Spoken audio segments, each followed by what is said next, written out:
नमस्कार। उत्तर प्रदेश की खबरों में आपका स्वागत है। मैं हूं आपके साथ अनुष्का सिंह और इसी बीच लखनऊ से बड़ी खबर आपको बता रहे हैं। इस वक्त मुरादाबाद से इस वक्त की बड़ी खबर, जहां पत्रकारों से मारपीट का मामला। अखिलेश यादव समेत 21 लोगों पर मुकदमा दर्ज। निजी न्यूज चैनल के पत्रकार पर भी केस दर्ज। धारा 160, 341, 332 के तहत केस दर्ज। सपा जिलाध्यक्ष जयवीर यादव पर भी मामला दर्ज। तो बड़ी खबर आपको इस वक्त मुरादाबाद से बता रहे हैं, जो पत्रकारों से मारपीट का मामला सामने आया था, जिसके बाद सपा अध्यक्ष समेत 21 लोगों के खिलाफ मुकदमा दर्ज किया जा चुका है। वहीं निजी न्यूज चैनल के पत्रकार पर भी केस दर्ज हुआ है। कई गंभीर धाराओं के तहत केस दर्ज किए गए हैं।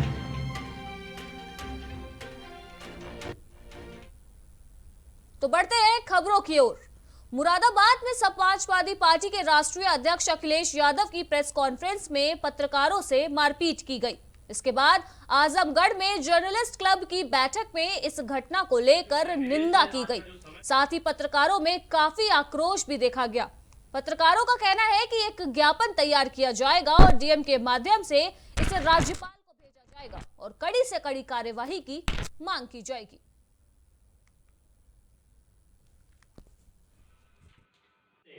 देखिए, आज पत्रकारों की एक महत्वपूर्ण बैठक थी, जो मुरादाबाद में समाजवादी पार्टी के राष्ट्रीय अध्यक्ष अखिलेश यादव के सामने पत्रकारों के ऊपर हमला हुआ है। दुर्व्यवहार नहीं बल्कि हमला हुआ है और उसमें तमाम पत्रकार घायल हुए। और इस क्रम में हम लोग आगामी 15 मार्च को समय 12 बजे समाजवादी पार्टी का जो कार्यालय है आजमगढ़ में, वहां पर हम लोग एक प्रदर्शन करेंगे और 1 घंटे का वो प्रदर्शन होगा और जिलाध्यक्ष के माध्यम से उनके राष्ट्रीय अध्यक्ष को पत्र भेजा जाएगा और वो पत्र इस बाबत होगा कि वो इसके लिए खेद व्यक्त करें। और आजमगढ़ के पत्रकारों का सर उन्होंने शर्म से झुका दिया है। और साथ ही साथ हम लोग कलेक्टर आजमगढ़ को एक ज्ञापन देंगे महामहिम राज्यपाल। भाजपा के अल्पसंख्यक प्रकोष्ठ के मीडिया प्रभारी के साथ शिया नेता अमील शम्सी चौक थाने पहुंचे, जहां उन्होंने वसीम रिजवी के खिलाफ तहरीर दी है। बताया जा रहा है कि वसीम रिजवी की कुरान से 26 आयतें हटाने की याचिका के मामले को लेकर अमील शम्सी ने ये बड़ा कदम उठाया है। वहीं इस मामले पर शिया नेता अमील शम्सी का कहना है कि वसीम रिजवी देश के अमन शांति के माहौल को बिगाड़ना चाहते हैं। साथ ही उन्होंने बताया कि कुरान इंसानों की रहनुमानी और हिदायत के लिए बनी है और उनकी इस याचिका ने दुनिया के करोड़ों मुसलमानों के जज्बातों को ठेस पहुंचाई है।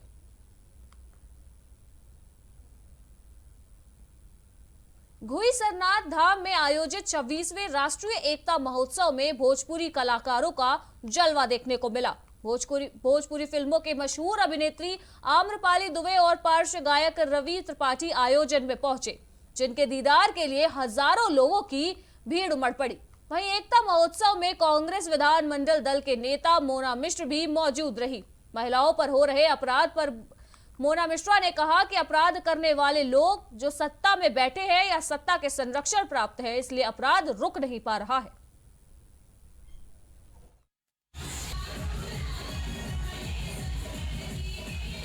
जिस तरह से इस सरकार में सबसे ज्यादा अगर कोई प्रताड़ित और पीड़ित है तो उत्तर प्रदेश की बेटियां हैं।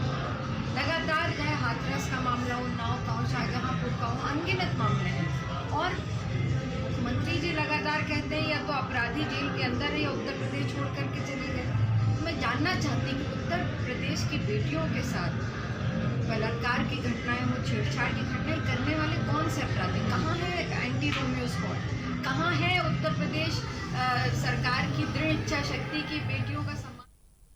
लखनऊ में शिया वक्फ बोर्ड के पूर्व चेयरमैन वसीम रिजवी ने कुरान में 26 आयतों को हटाने की याचिका दायर की, जिस पर भारतीय इंसानियत फोरम के अध्यक्ष जीशान खान के साथ अलीम शम्सी ने रिजवी का विरोध किया।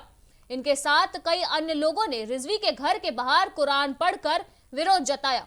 कश्मीरी मोहल्ला स्थित रिजवी के घर के बाहर विरोध कर रहे लोगों ने रिजवी को मुसलमानों का दुश्मन बताया, जिसके चलते वसीम रिजवी के घर के बाहर भारी पुलिस बल तैनात रहा।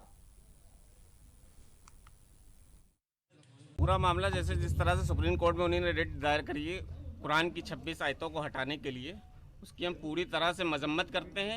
यही चीज़ है, उनको बताने के लिए आए। कुरान शरीफ उनके दरवाजे पे पढ़ेंगे, शायद उनको अकल आ जाए। का विरोध हम लोग हर जगह करेंगे। हम लोग सुप्रीम कोर्ट तक के जाने के लिए तैयार हैं। हम इनके लिए जो है बिल्कुल विरोध करेंगे। इनको तहरीर भी देने जा रहे हैं अभी इसके बाद यहाँ से। अब इनका स्टेट ये खुद जाने, मगर जो है इन्होंने बहुत गलत कहा है। पूरी दुनिया में हिंदुस्तान का सर झुका है इससे, इस ऐसी हरकत से। इनकी जो हरकत करी है कि कुरान में एक जेर ज़बर हटाने की किसी की हैसियत नहीं है। अल्लाह का अगला कदम क्या होगा? अगला कदम हम इन पे FIR लिखाने जा रहे हैं, हम सुप्रीम कोर्ट तक। औरैया में सड़क दुर्घटनाओं में कमी लाने के लिए SP के निर्देश पर यातायात विभाग ने एक अभियान चलाया है, जिसके तहत शहर के जेसिस चौराहे पर स्वास्थ्य, परिवहन, पुलिस और हाईवे में लगे कर्मचारियों को प्रशिक्षण दिया जा रहा है। ARTO रमेश चंद्र ने जानकारी देते हुए बताया कि इस प्रशिक्षण का उद्देश्य लोगों में जागरूकता को पैदा करना है। साथ ही उनका कहना है कि आए दिन सड़क दुर्घटनाओं में होने वाली मौतों के आंकड़े लगातार बढ़ते जा रहे हैं, जिस पर रोक लगाने के लिए यह अभियान चलाया जा रहा है। इसका उद्देश्य है IRAD का जो हम लोग ट्रेनिंग दे रहे हैं, ये 4 विभागों के लिए है और रोड सेफ्टी के। इसका मुख्य उद्देश्य जो है रोड सेफ्टी, सुरक्षा से चलें, एक्सीडेंट को कम करने के लिए मेन उद्देश्य यही है। ये कार्यक्रम जो IRAD है, इंटीग्रेटेड रोड एक्सीडेंट डाटाबेस के तहत में आज ड्राई रन किया जा रहा है। एक तरह से ये मॉक ड्रिल है, जिसमें रोड एक्सीडेंट का डाटा पुलिस के द्वारा कलेक्ट किया जाएगा। उसकी जो व्हीकल जो एक्सीडेंट हुई है, मौके पर जाकर उसके सारी डिटेल्स को लेकर उसको जो हमारा IRAD ऐप है उसमें फीड करेंगे वो, और फीड करने के बाद उसको ट्रांसपोर्ट डिपार्टमेंट में भेजा जाएगा, जहाँ से उसमें सारी इन्फॉर्मेशन इनको मिलेगी। और ये ऐप, इसमें ये जो है सारथी, जिससे कि हमें DL की डिटेल पता चलती है, और वाहन ऐसे ये वाहन फोर्स से ये संबंध है, इंटीग्रेटेड है, जिससे कि हमें सारी डिटेल ऑनलाइन। विकास भवन में आंगनवाड़ी कार्यकर्ताओं और सहायिकाओं ने धरना प्रदर्शन किया। ब्लॉक अध्यक्ष किरण यादव ने बताया कि आंगनवाड़ी कार्यकर्ता और सहायिका सरकार के अलग अलग अभियानों में काम करती हैं। उन्हें अपेक्षित मानदेय नहीं दिया जाता है। उन्होंने सरकार से आंगनवाड़ी कार्यकर्ताओं को प्रतिमाह 15,000 और आंगनवाड़ी सहायिकाओं को 10,000 रुपए मानदेय देने की मांग की है। वहीं पदाधिकारियों का कहना है कि आंगनवाड़ी कर्मी की समस्याओं का मामला न्यायालय में विचाराधीन है। फिर भी उत्तर प्रदेश शासन ने नई भर्तियों का शासनादेश जारी कर दिया है, जिसे तत्काल वापस लिया जाए। आजमगढ़ के सिधारी में नया पुल का एक हिस्सा धंस गया। गनीमत रही कि कोई भी बड़ा हादसा इससे नहीं हुआ, लेकिन घटना की जानकारी मिलते ही PWD के लोग और अधिकारी मौके पर पहुंच गए और अधिकारियों ने रास्ते को बंद कर पुल की मरम्मत का काम शुरू कर दिया। वहीं इस मामले पर स्थानीय लोगों का कहना है कि 5 दिनों से पानी का पाइपलाइन फटा हुआ है। विभाग को फोन से जानकारी दी गई, लेकिन विभाग नहीं जागा। उन्होंने यह भी कहा कि इसमें नगर पालिका प्रशासन की भी लापरवाही है कि शिकायत के बाद भी वो लोग इस तरह कोई भी ध्यान नहीं दे रहे।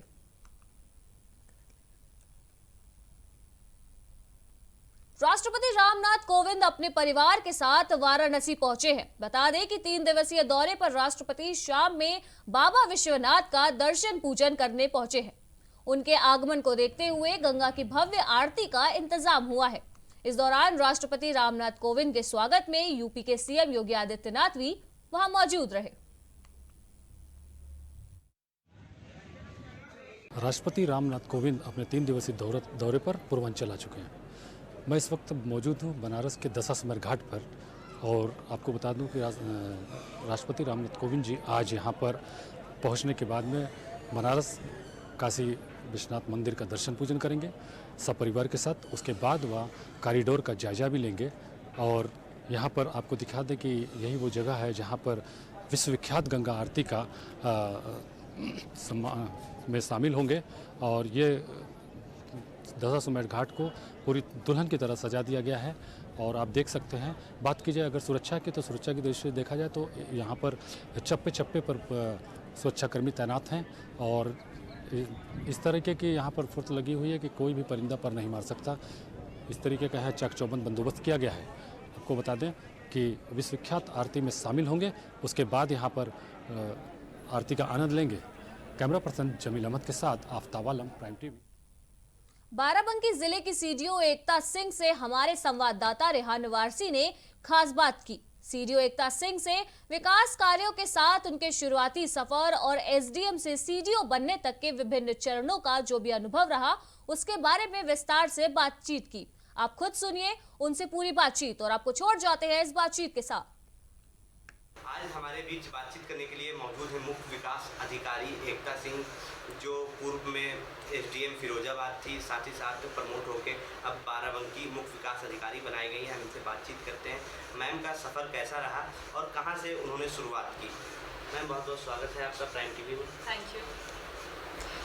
मैंने शुरुआत स्कूलिंग जो है अपनी आगरा में की है। उसके बाद मैंने ग्रेजुएशन बनारस से किया। उसके बाद मैंने एग्ज़ाम की यूपीएससी की तैयारी की और मेरा आईएएस प्रॉपर में चयन हुआ और उत्तर प्रदेश कार्डर मुझे प्राप्त हुआ। मेरी as SDM first posting training के रूप में हरदोई में थी। उसके बाद प्रॉपर पोस्टिंग मेरी फिरोज़ाबाद में हुई। वहाँ पे उप जिलाधिकारी के रूप में मैंने करीब 1 से 1.5 साल के बीच में काम किया और रेवेन्यू से संबंधित और लॉ एंड ऑर्डर से संबंधित मेनली हम लोगों का काम रहता है उप जिलाधिकारी के रूप में। और कई योजनाओं को हमने इम्प्लीमेंट कराया और जो राजस्व विभाग के अंतर्गत काम करते हुए लोगों को जो हम लोग उनकी समस्याओं का जो निस्तारण कर सकते हैं वो हम लोगों ने किया। मैम कहां से विचार आया कि आईएएस बनना है और कुछ करना है? कैसे विचार आया ये? जब मैं स्कूल में थी या कॉलेज में थी तभी से मुझे ये इच्छा थी कि मैं पब्लिक सर्विस में जाऊं, कुछ इस तरीके से कार्य करूं कि मैं मैक्सिमम लोगों तक पहुंच सकूं और ज़मीनी स्तर पे जो लोगों की समस्याएं हैं उनका निस्तारण कर सकूं।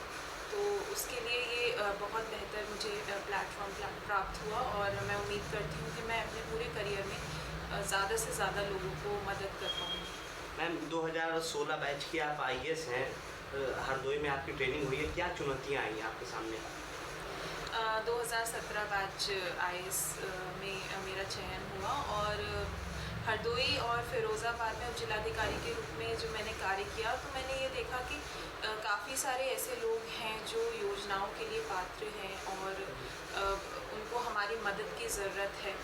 तो उन तक पहुंचना, हर एक व्यक्ति जो अंतिम पंक्ति के अंतिम चरण पे खड़ा है उस तक पहुंचना, उसको मदद पहुंचाना, योजनाओं का लाभ पहुंचाना, यही हम लोगों का मेन टारगेट होना चाहिए। और यही मुझे ऐसा लगता है आज के टाइम पे हम देखते हैं कि कई सारी समस्याएं हम देख रहे हैं, इलिटरेसी है और हेल्थ से संबंधित भी है। तो उसी में जो अनेकों योजनाएं हैं जो सरकार द्वारा चलाई जा रही हैं हेल्थ के फील्ड में, एजुकेशन के फील्ड में, विमेन एम्पावरमेंट के फील्ड में, तो इनको इम्प्लीमेंट करना में कहीं ना कहीं हम लोगों को चैलेंजेस का सामना करना पड़ता है। लेकिन यही अगर हम इसको कुशलतापूर्वक इम्प्लीमेंट करने की कोशिश करते हैं जिससे मैक्सिमम लोगों को बेनिफिट। मैम आपके परिवार में कोई आईएएस नहीं है, आप पहली अपने परिवार की महिलाएं जो आईएएस बनी, तो क्या परिवार वालों को क्या महसूस हुआ और किस तरीके की चीज़ें हुई? मेरे परिवार ने हमेशा मुझे बहुत सपोर्ट किया, मेरा बहुत साथ दिया। मेरे माता और पिता दोनों ही डॉक्टर हैं और वह समझते हैं कि पब्लिक सर्विस का क्या महत्व है। उन्होंने भी हमेशा इसी फील्ड में काम करने की कोशिश की है, तो उन्होंने बहुत मुझे सपोर्ट किया पढ़ाई के मामले में भी। मैं अपने आप को खुशकिस्मत समझती हूँ कि हर मोड़ पर, क्योंकि जब हम लोग तैयारी करते हैं तो एक मेंटल स्ट्रेस होता है, हमें अपने परिवार के साथ की ज़रूरत होती है और वो हमेशा सदैव हमारे साथ थे। और जब हमारा सिलेक्शन हुआ तो मुझे ऐसा लगता है कि उससे ज़्यादा खुशी मैंने उनके चेहरे पे कभी नहीं देखी और यही मेरे लिए बहुत बड़ी बात है। मैम आपने दिल्ली से पढ़ाई की और जो लोग आईएएस की ट्रेनिंग कर रहे हैं उनके लिए आप क्या कहना चाहेंगे? जो लोग आईएएस की तैयारी कर रहे हैं उनके लिए मैं यही कहना चाहती हूँ कि सबसे ज़रूरी है इस एग्ज़ाम में आपको कंटिन्यूसली पढ़ाई करते रहना है। कंसिस्टेंसी इस एग्ज़ाम में बहुत ज़रूरी है, हार्डवर्क इस एग्ज़ाम में बहुत ज़रूरी है, क्योंकि एग्ज़ाम जैसे कि आप देखते हैं थोड़ा लंबा प्रोसेस है। प्रीलिम्स होता है, मेंस और उसके बाद इंटरव्यू। तो पूरा 1 साल का प्रोसेस है। तो इस बीच में कहीं ना कहीं हम लोग भ्रमित हो जाते हैं और स्ट्रेस में आ जाते हैं, परेशान हो जाते हैं। वो नहीं होना है, आपका टारगेट क्लियर होना चाहिए और कंसिस्टेंटली अगर आप मेहनत करेंगे तो ज़रूर सफल होंगे। मैम, आप ट्रांसफ़र होके प्रमोट होके बाराबंकी आई हैं, बाराबंकी के अंदर क्या बदलाव करेंगी, जो कमियां हैं उनको कैसे दूर करेंगी? अब यहाँ बाराबंकी में मैं मुख्य विकास अधिकारी के रूप में आई हूँ। अब मेरी जो फील्ड है वो डेवलपमेंट से रिलेटेड है, विकास से रिलेटेड है। तो जो अनेकों योजनाएं हैं जो हमारी सरकार द्वारा चलाई जा रही हैं अलग अलग फील्ड्स में, जैसे शौचालय हैं, सामुदायिक शौचालय, पंचायत भवन का कार्य चल रहा है। इसके अलावा हेल्थ में जो हमारा आयुष्मान कार्ड, गोल्डन कार्ड का प्रोग्राम चल रहा है। अनेकों पेंशन, वृद्धावस्था, विधवा, दिव्यांग पेंशन हम लोगों को दे रहे हैं। विमेन एम्पावरमेंट में मिशन शक्ति इतना अच्छे रूप से कार्य कर रहा है। महिलाओं को सशक्त करने के लिए हम लोग समूह का गठन कर रहे हैं आजीविका मिशन के तहत। प्रेरणा कैंटीन, अनेकों योजनाएं जो है, मेरा यही उद्देश्य रहेगा कि विकास के फील्ड में जो इन योजनाओं को बेहतरीन रूप से मैं जो हमारे सभी पात्र लोग हैं उन सभी तक पहुंचाऊं और उनको उनकी मदद कर सकूं। मैम, शौचालय योजना केंद्र सरकार की थी कि स्वच्छ भारत अभियान के तहत ये चलाया गया था, लेकिन अभी भी बहुत सारे ऐसे गांव हैं जहां शौचालय पूर्ण रूप से बने ही नहीं हैं और सिर्फ कागजों में बने हुए हैं। उनको कैसे देखेंगे और किस तरीके से दूर करेंगे? बिल्कुल, इसकी बृहद रूप से मैं जांच होगी और देखा जाएगा और ये हम लोग कोशिश करेंगे कि हर एक पात्र व्यक्ति को इसका बेनिफिट मिले। बाराबंकी की जनता से कुछ अपील, जो ग्रामीण हैं, कि गाँव को स्वच्छ रखें। मैं सभी से यही अपील करूंगी, क्योंकि यही कहना चाहती हूँ कि स्वच्छता ही सेवा है। अगर आप अपने वातावरण को स्वच्छ रखेंगे, अपने आप को स्वच्छ रखेंगे, अपने क्षेत्र को, अपने गांव को, अपने शहर को, तभी कहते हैं कि आपके घर में भगवान का वास हो सकता है। और यही चाहती हूँ कि हेल्थ और हाइजीन बहुत ज़रूरी है।